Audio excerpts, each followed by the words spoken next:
Hello everyone, welcome back to the Hustling Runner. I visited Florence last month as a part of my Italy trip and we used it as our base in Tuscany and planned our day trips around it. In this video, I'm going to share with you the cities we visited while we stayed in Florence. So why did we choose Florence? That's because Florence is located perfectly to reach many of Tuscany's top destinations, including Arezzo, Siena, San Gimignano, Lucca and Pisa, and also the Chianti wine region. These destinations are all within a few hours travel time from Florence, making them ideal for day trips. Additionally, Florence is well connected by public transportation. With frequent buses and trains to these destinations, it is quite easy to explore Tuscany without a car. And last but not the least, Florence itself has all the amenities and attractions including world-class museums, restaurants and shopping.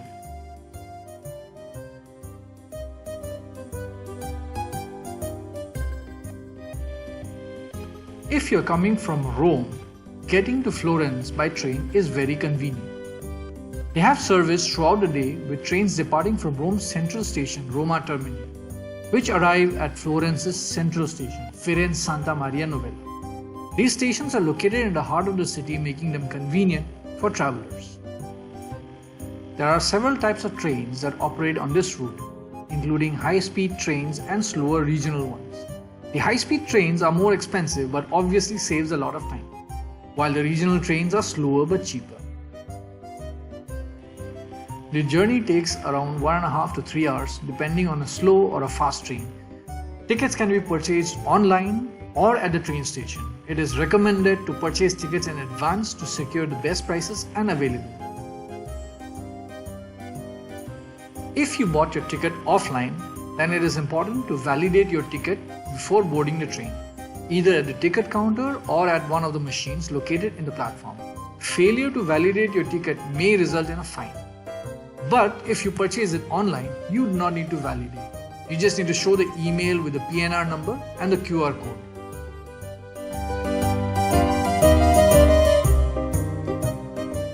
Now, with Florence as the base, you can visit the key attractions in Tuscany very easily. On our first day, we did a combined trip to Pisa and Lucca. Pisa and Lucca are just about 22 minutes train ride away from each other, so it's rather easy to do them both in a single trip. The journey from Florence to Pisa was around 1 hour 20 minutes and the return from Lucca to Pisa also took us about the same amount of time. The most popular tourist attraction of Pisa is undoubtedly the Leaning Tower of Pisa. This iconic tower is known all over the world for its distinctive lean. Climbing to the top of the tower is a popular activity, however we decided not to do it. Despite its obvious shortcomings in terms of engineering and the usually expected vertical integrity of a normal building, the Leaning Tower is actually an architectural marvel. It has intricate artistic work visibly done all over it. The other attractions nearby are the Battistero di San Giovanni, the Cathedral di Pisa, and the museum. Everything is within the same area. And for those who are coming to Pisa by train, here's a tip. Please get off the Pisa San Rosore station, as it's the closest to the piazza and you really won't have to walk much at all.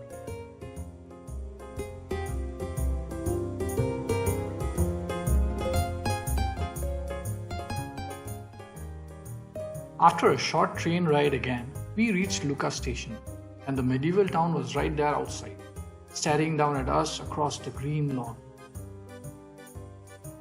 And with just a short walk, we were inside Lucca. Walking around the walls of Lucca is a major attraction. You'll find a lot of cyclists, joggers taking advantage of the flat road on the wall to exercise and soak in the greenery around.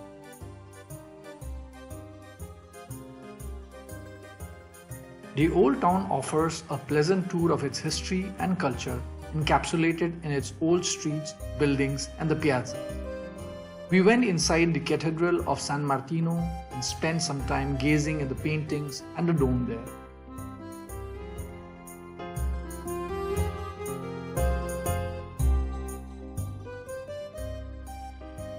Then we walked along the streets, crossing the Torre Guinigi and eventually sitting down to spend some time lazing around in the piazza.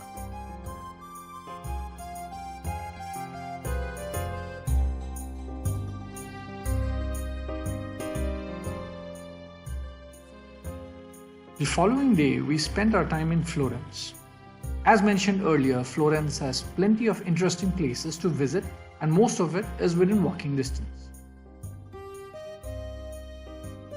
We started our day with the Duomo. It is advisable to buy tickets online in advance so that you don't miss out on this.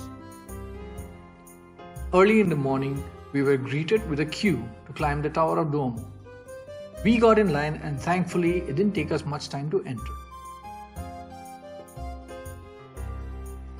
The tower has a total of 463 steps to reach the top. The climb is quite steep and it took a huge toll on my legs since this was just 3 days after my Rome marathon. But anyway, I didn't want to miss the views from the top of the tower, which are absolutely breathtaking and well worth the effort.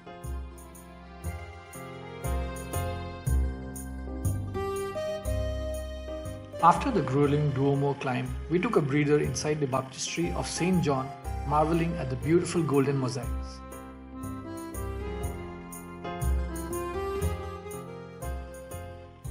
And then we braced ourselves for another tall climb up Giotto's bell tower. It had 414 steps to the top, and yet again, once we reached the summit, the views took our tiredness away.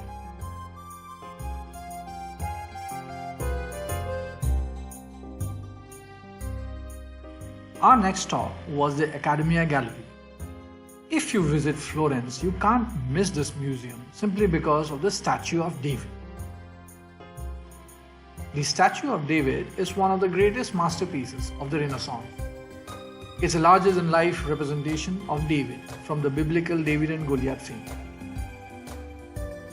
Standing 17 feet tall and made from a single white marble block, this sculpture contains exquisite physical details of the human body, like the rippling muscles, the veins in the hands, and the curly hair.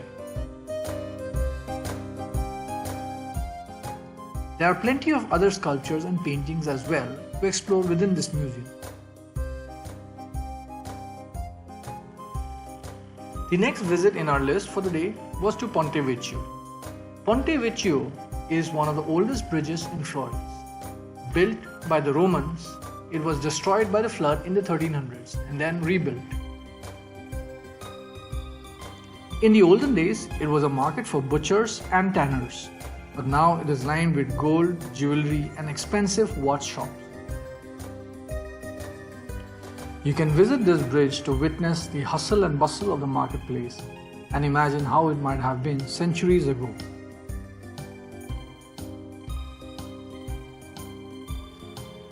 The last stop for our day in Florence was at the Piazza Michelengelo. We really wanted to watch the sunset in the horizon from this piazza. We had heard that it was beautiful and probably the best place to spend a lazy evening in, free of cost, of course. The sunset was beautiful indeed. The golden hue spread all over the city of Florence, touching the Arno River, Duomo, and all the red roofs that glowed, basking in the glory of the setting sun. For those who want to experience this, you need to reach really early to be able to catch the best viewing points. Otherwise, you might have to just watch it from behind people's backs because it gets crowded really soon.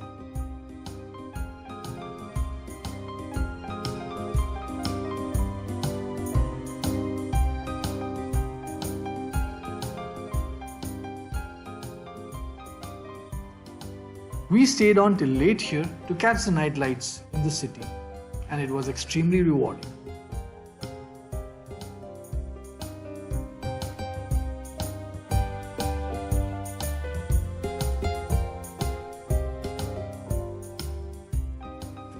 The next day, we joined a tour bus for a trip around Tuscany.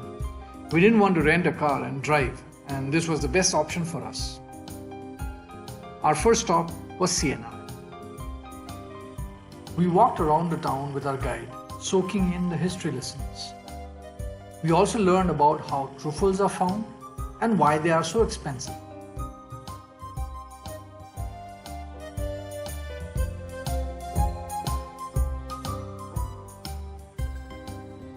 The main square in Siena is called the Piazza del Campo, where the famous palio horse racing is held. We spent a good amount of time there and we had our lunch as well.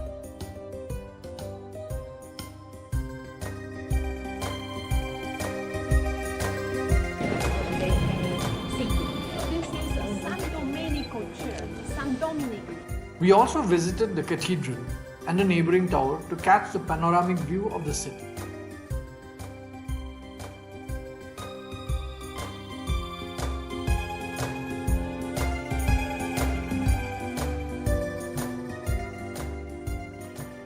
If you have time, you can spend it inside the cathedral as well. The interiors are gorgeous and the marble panels on the floor are quite unique.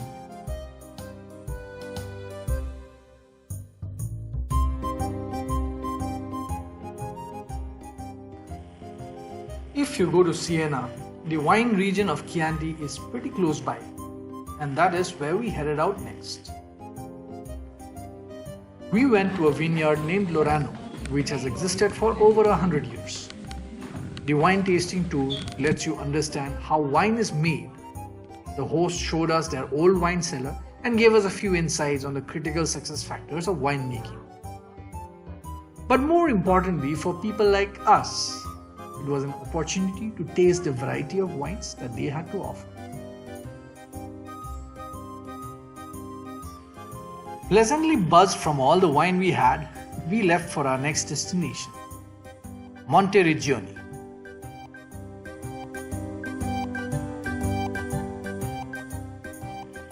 Monteriggioni is a small medieval village located in the heart of Tuscany. It is a well-preserved walled town that dates back to the 13th century. The village is surrounded by a thick stone wall which offers stunning views of the surrounding countryside. Visitors can walk along the wall admiring the views around.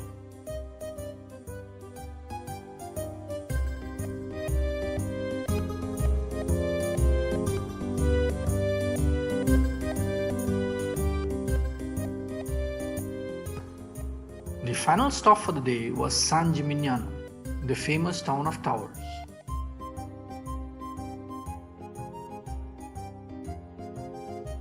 There are two things people go there for: to take in the views from the top of the tallest towers there and to have the world's best gelato.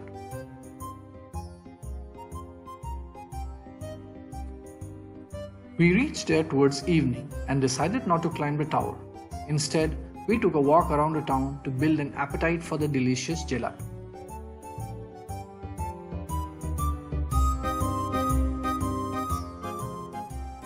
The town is quite well preserved and makes for a lovely evening walk with great views of the countryside.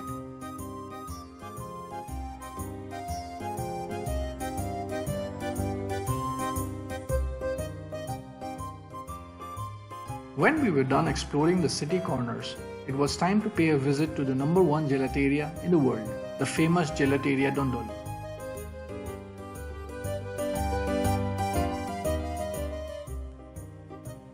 The tiny shop was not so crowded because of the off-season and it being late evening.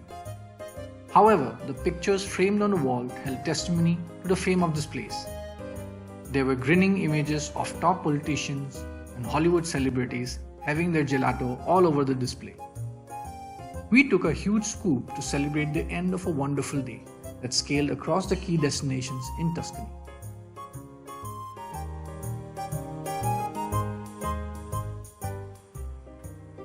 Our last day trip from Florence was to Arezzo.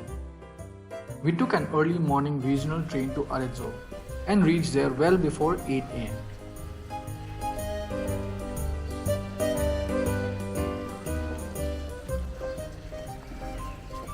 The main piazza is called Piazza Grande. It's only a short walk from the train station.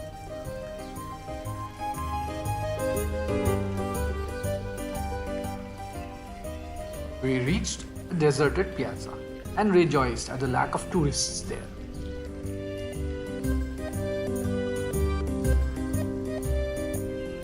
and we took ample pictures and selfies to our heart's content.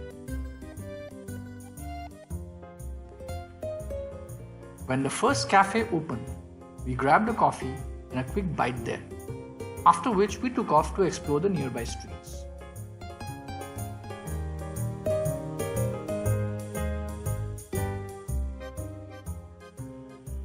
We walked to the Fortezza Medicea.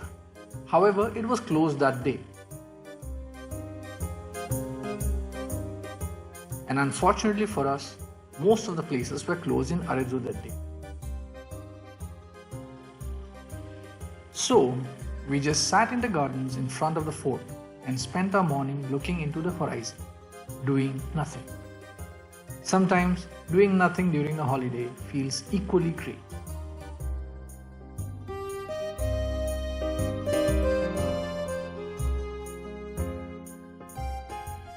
And that brings us to the end of our short stay in Florence. Time permitting, I believe we would be surely visiting this country again in the future. And when we do, we will post more videos on it. Until then, please give this video a like and please do subscribe to this channel for more content. I usually post on running and traveling around the world. Thank you for watching.